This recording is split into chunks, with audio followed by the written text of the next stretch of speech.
Cilvēci vienmēr ir interesējusi Zemes forma un izmēri. Šī informācija ir nepieciešama navigācijā, kartēšanā, ģeodēzijā, būvniecībā un citur. Strūves ģeodēziskais loks, kas ir viens no vēsturiski nozīmīgākajiem ģeodēzijas projektiem, tika realizēts laika posmā no 1816. gada līdz 1855. gadam.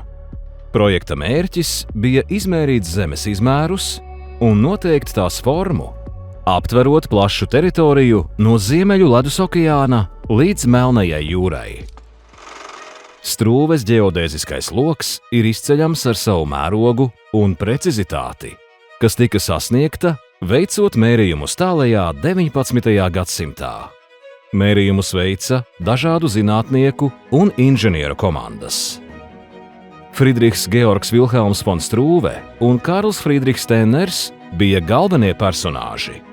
Strūve dzimis 1793. gada 15. aprīlī pie Hamburgas, Vācijā.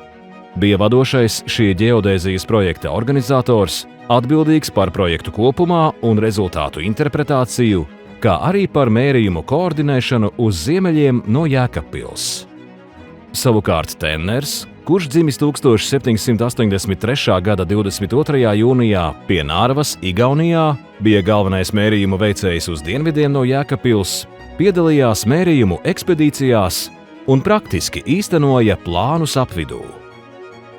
Abu kopdarbs bija būtisks, lai nodrošinātu projekta veiksmīgu īstenošanu. Zemes izmēru un formas noteikšanai izmērīja triangulācijas ķēdi, kas stiepjas aptuveni pa 26. meridiānu. Noteica meridiāna loka garumu un punkta astronomiskās koordinātas ik pēc 200 kilometriem.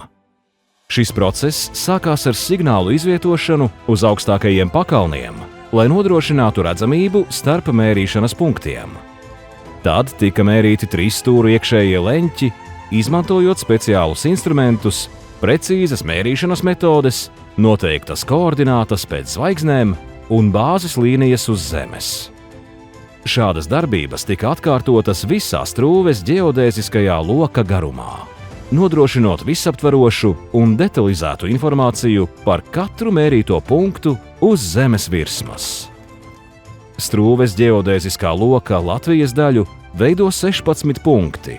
Tie sniedz svarīgu informāciju par Latvijas ģeogrāfisko atrašanās vietu un veido pamatu daudzām zinātniskām un inženierzinātņu nozarēm. Punkti Latvijas daļā izveidoti secīgi. Galvenais ieguvums no šī projekta bija precizēta Zemes forma un izmēri. Tas palīdzēja saprast, cik tieši ir saspiesta Zeme, kā tas ietekmē parādības uz un ap Zemi. Piemēram, Ņūtona ābola kritiens gravimetriskajā laukā un satelīta orbītas ap Zemi mūsdienās.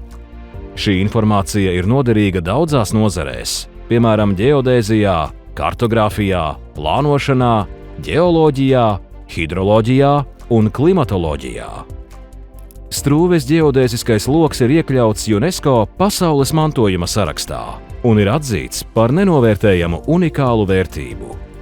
Tā ir vienā sarakstā ar citiem pasaules slaveniem objektiem, piemēram, piramīdām, Tadžmahalu un brīvības statuju. Strūves ģeodēziskais loks ir ne tikai tehniski iespaidīgs, bet arī simboliski nozīmīgs, jo tas parāda cilvēces spēju sadarboties un veikt vērienīgus projektus, lai izprastu savu planētu un tās vietu visumā. Mūsdienās Zemes formas, izmēra un objektu uz tās koordinēšana joprojām ir svarīga. Tiek izmantotas globālās navigācijas satelītu sistēmas, jeb GPS, kuru darbības pamatā ir tā pati triangulācija, taču pret satelītiem debesīs. Lai gan šobrīd tiek izmantotas modernākas tehnoloģijas, kas nodrošina precīzākas un efektīvākas mērījumu metodes, Strūves ģeodēziskais loks joprojām ir un paliek nozīmīgs vēsturisks un zinātnisks atskaites punkts. Tas apliecina cilvēces interesi un apņemšanos saprast Zemes formu un izmērus, kā arī spēju savstarpēji sadarboties, pielāgoties un attīstīt tehnoloģijas augstāka mērķa vārdā.